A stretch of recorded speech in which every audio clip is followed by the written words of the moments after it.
Context is everything in Romans chapter 7 and 8. We have to bring those two together. Otherwise, we're stuck in this myopic proof texting or proof contexting. Sometimes we can do that. We can proof context. Take one context and separate it from its larger context. And that's what everybody, well, I shouldn't say everybody, but many people do with Romans chapter 7. So we just saw in the last section that walking after the flesh is justification, or attempting to justify yourself by works. Walking after the Spirit is the practice of the righteousness that's already fulfilled. So we practice righteousness. We're practicing what's fulfilled. So we're practicing faith, not deeds. We're not talking about works. We're practicing the God-given faith for or about the righteousness that's already been fulfilled. Verse 6, for the mind set on the flesh is death. That's the Pharisees. That's darkness.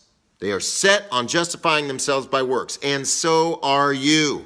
So is anyone who is attempting to justify themselves before God by their deeds. You are they, Jesus said to them, who justify yourselves before men. It's all to be seen. It's all linear, right? Using linear practice to make oneself right in the sight of God. Abominable, sinful, heinous, false gospel. You can't do it. You're no better than anybody else. Don't gloat as if you were. And that's the way most Christians are today. It seems like most professing Christians, they look at the world and act as if somehow their performance is better than those outside, better than unbelievers. That's why they seem to emphasize certain sins above other sins. Homosexuality and abortion and murder are worse than, gossip or lying, or cheating or stealing. No, they're not. Again, Christ did not have to die harder for homosexuality or for murder or for abortion or for, extortion or drunkenness than he did for lying or gossip. He had to die equally hard. Talk about die hard. We're talking about bearing sin. He became sin. For the mind set on the flesh is death. That is death. Think about that.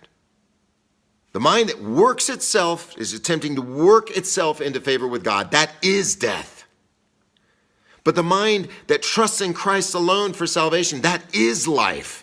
That's proof of the life and righteousness of Christ fulfilled in you. Why do you keep believing? Because it was fulfilled. It's already been accomplished. People always ask me the question, how do I know if I'm chosen? For, Ephesians chapter 1. Do you trust solely in Christ? Are you trusting in your works? Don't have any confidence in the flesh. That's what Paul said. I place no confidence in the flesh. But if you're trusting solely in Christ's finished work upon the cross to fulfill all righteousness, to accomplish it, to fulfill the righteous requirements of the law, and to bring life, that's proof. That's proof of Acts 13:48. As many as were ordained to eternal life believed. Why do we believe? Because it's the gift of God. So the mind set on the flesh is death, but the mind set on the Spirit is life and peace. That's it. The kingdom of God is not meat and drink. Old Testament laws, right? Meat, drink, what to eat. Don't eat this, don't eat that. Don't drink this, don't drink that. Don't touch, taste not, Colossians. Mind set on the flesh is death, but the mind set on the Spirit is life and peace. But the kingdom of God is righteousness, peace, and joy in the Holy Ghost. Because the mind set on the flesh, now get this, the mind set on the flesh is hostile toward God. Think about that.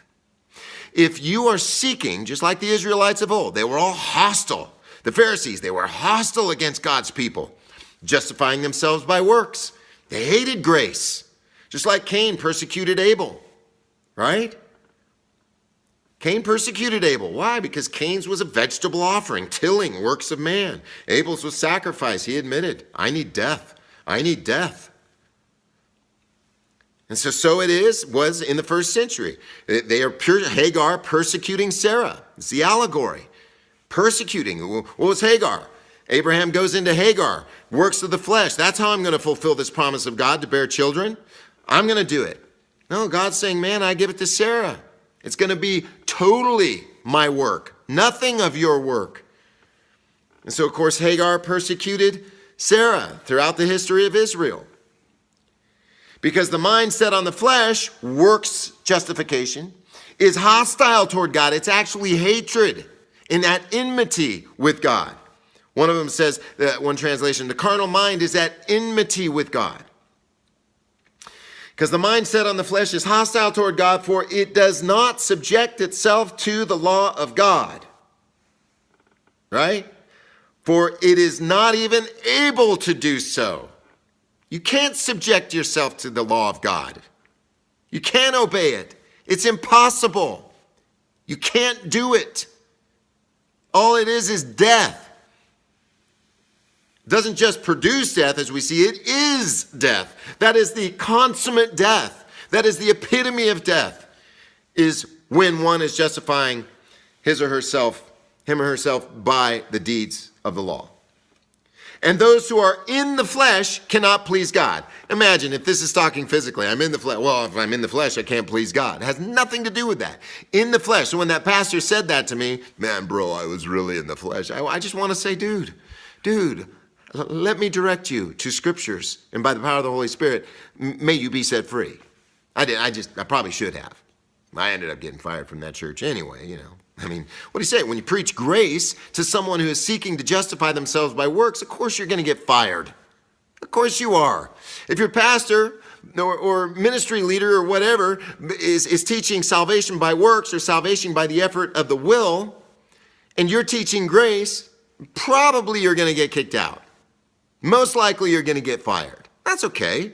Jesus says, happy are you in that day, for so did they to the false prophets. Rejoice in that day when you suffer for the Son of Man's sake. And we're not even coming close to what they experienced in the first century. But rejoice. Come on, when you're talking about grace and they ridicule you and they mock you and they judge you and accuse you of antinomianism and all this stuff. No. I'm not antinomian. I am pronomian. God didn't flex. He would not flex concerning the law. So Jesus had to fulfill it, and it is fulfilled. But only for those who walk in faith, which is synonymous with walking after the Spirit. So he says, and those who are in the flesh cannot please God. However, you are not in the flesh, but in the Spirit, if indeed the Spirit of God dwells in you. But if anyone does not have the Spirit of Christ, he does not belong to him. So that's what he says. You are not in the flesh, but in the Spirit. Romans 7:5. For while we were in the flesh, the sinful passions, which were aroused by the law, were at work in the members of our body. They brought forth fruit unto death. So when we're trying to obtain righteousness by our flesh, all it does is produce death. All right?